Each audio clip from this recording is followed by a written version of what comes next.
श्री गणेशाय नमः। श्री दुर्गा सप्तशती चौथा अध्याय। इंद्रादि देवताओं द्वारा देवी की स्तुति। सिद्धि की इच्छा रखने वाले पुरुष जिनकी सेवा करते हैं तथा देवता भी जिन्हें सब ओर से घेरे रहते हैं, उन जया नाम वाली दुर्गा देवी का ध्यान करता हूँ। उनके श्रृंगों की आभा काले मेघ के समान श्याम है।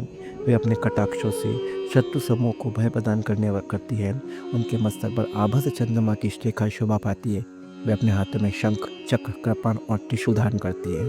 उनके 3 नेत्र हैं। वे तिंग के कंधे पर चढ़ी हुई है। वह अपने तेज से 3 लोकों को परिपूर्ण कर रही है।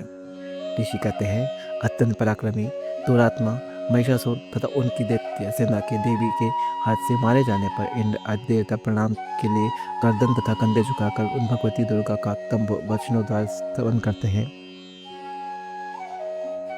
महर्षि मीका बोले, देवी ने जब पराक्रमी दुरात्मा महिषासुर को मार गिराया और असुरों की सेना को मार दिया, तब इंद्रादि समस्त देव अपने सिर तथा शरीर को झुकाकर भगवती की स्तुति करने लगी। जिस देवी ने अपनी शक्ति से यह जगत व्याप्त किया, जो संपूर्ण देवताओं तथा मनुष्यों की पूजनीय है, उस अंबिका को हम भक्तिपूर्वक नमस्कार करते हैं। वह हम सबका कल्याण करे। जिस अतुल प्रभाव और बल का वर्णन भगवान विष्णु, शंकर और ब्रह्मा जी भी नहीं कर सकते, वही चंडिका देवी इस संपूर्ण जगत का पालन करे और अशुभ भय का नाश करे। पुण्य आत्माओं के घरों में तुम स्वयं लक्ष्मी रूप हो और पापियों के घर में तुम अलक्ष्मी रूप हो, और सतकुल में उत्पन्न होने वालों के लिए तुम लज्जा रूप होकर उनके घरों में निवास करती हो। हम दुर्गा भगवती को नमस्कार करते हैं। हे देवी, इस विश्व का पालन करो। हे देवी, हम तुम्हारे अतिथ्य रूप का किस प्रकार वर्णन करें। असुरों का नाश करने वाली भारी पराक्रम तथा समस्त देवताओं और दैत्यों के विषय में जो तुम्हारे पवित्र चरित्र हैं, उनका हम किस प्रकार वर्णन करें। हे देवी, त्रिगुणामयी होने पर भी तुम संपूर्ण जगत की उत्पत्ति का कारण हो। हे देवी, भगवान विष्णु, शंकर आदि किसी भी देवता ने तुम्हारा पार नहीं पाया। तुम सबकी आश्रय हो। यह संपूर्ण जगत तुम्हारा ही अंश रूप है, क्योंकि तुम सबकी आदि भूत प्रकृति हो। हे देवी, तुम्हारे जिस नाम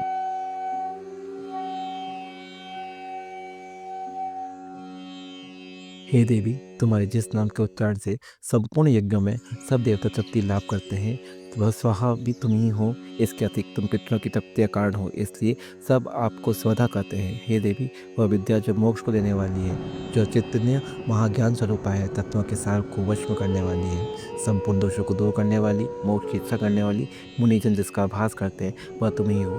तुम वाणी रूप हो, दोष रहित हो तथा यजुर्वेदों की एवं उद्गित और सुंदर पाठ पदों के पाठ वाले समावेद के आश्रय को रूप तुम भगवती हो। इस विश्व की उत्पत्ति एवं पालन के लिए तुम वार्ता के रूप में प्रकट हुई हो, और तुम संपूर्ण संसार की पीड़ा हरने वाली हो। हे देवी, जिससे सारे शास्त्रों को जाना जाता है, वह मेघा शक्ति तुम ही हो, और दुर्गम अभव सागर से पार करने वाली नौका भी तुम ही हो। लक्ष्मी रूप से विष्णु भगवान के हृदय में निवास करने वाली और भगवान महादेव और सम्मानित गौरी देवी तुम ही हो। मंद मुस्कान वाले निर्मल पूर्ण चंद्र बिंब के समान और उत्तम सुवर्ण की मनोहर कांति से कामनीय तुम्हारे मुख को देखकर ही महिषासुर क्रोध से भर गया। यह वह बड़े आश्चर्य की बात है। हे देवी, तुम्हारा यह मुख जब क्रोध से भर गया और उदय काल के चंद्रमा की भांति लाल हो गया और तनी हुई भौं के कारण विकराल रूप हो गया, उसे देखकर शिव भी महिषासुर के शीघ्र प्राण नहीं निकल गए। वह बड़े आश्चर्य की बात है। आपके कुपित मुख के दर्शन करके भला कौन जीवित रह सकता है। हे देवी, तुम हमारे कल्याण के लिए प्रसन्न हो। आपके प्रसन्न होने से इस जगत का अभ्युदय होता है। जब आप क्रुद्ध हो जाती हो तो कितने ही कुलों का सर्वनाश हो जाता है।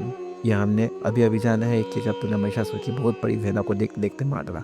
हे देवी, सदा अभ्युदय देने वाली तुम जिस प्रकार प्रसन्न हो जाती हो, वही देश में सम्मानित होते हैं। उनके धन यश की वृद्धि होती है। उनका धर्म कभी शिथिल नहीं होता।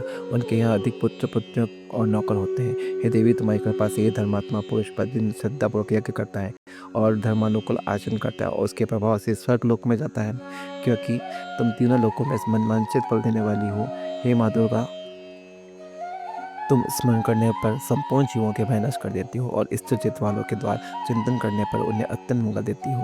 हे दरिद्र दुख नाशिन देवी, तुम्हारे सिवा दूसरा कौन है। तुम्हारा चित्त सदा और दूसरों के उपकार में लगा रहता है। हे देवी, तुम शत्रुओं को इसलिए मारती हो कि उनको मारने से दूसरों को सुख मिलता है। वह चाहे नरक में जाने के लिए चिरकाल तथा दत्त पाप करते रहे, किंतु तुम्हारे साथ युद्ध करके सीधे स्वर्ग को जाए, इसलिए तुम उनका वध करती हो।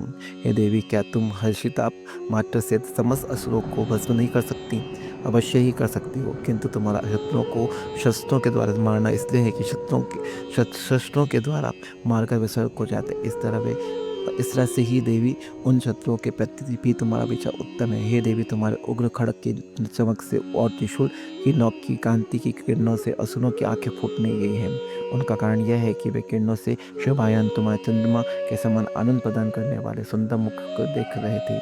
हे देवी, तुम्हारा शील बुरे वरदान को दूर करने वाला है और सबसे अधिक तुम्हारा रूप है जो न तो कभी चिंतन में आ सकता है और ना जिसके दूसरों से कभी तुलना की जा सकती है। तुम्हारा बल व पराक्रम शत्रुओं का नाश करने वाला है। इस तरह तुमने शत्रुओं पर भी दया दया प्रकट की है। हे देवी, तुम्हारे बल किससे साथ बराबरी की जा सकती है तथा शत्रुओं को भय देने वाला इतना सुंदर रूप और किसी का हो सकता है क्या?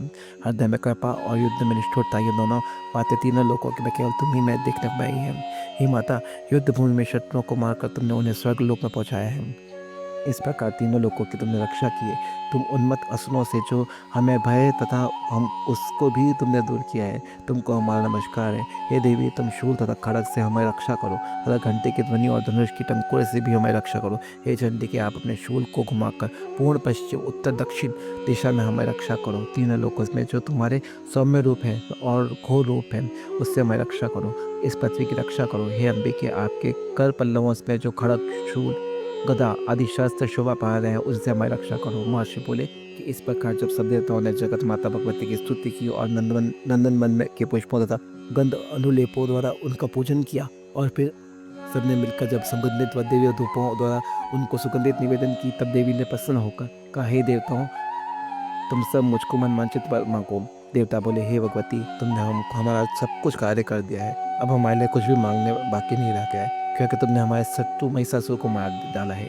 हे महेश्वरी, तुम इस पर भी यदि हम कोई वर देना चाहती हो तो बस इतना वर दो कि जब जब हम आपका स्मरण करें तब तब आप हमारी विपत्तियों को हरण करने के लिए हमें दर्शन दिया करो। हे अम्बिके, जो कोई भी तुम्हारी स्तुति करे तुम उनको वित्त, समृद्धि और वैभव देने के साथ ही उनके धन और स्त्री आदि संपत्ति बढ़ावे और सदा ही हम पर प्रसन्न रहे।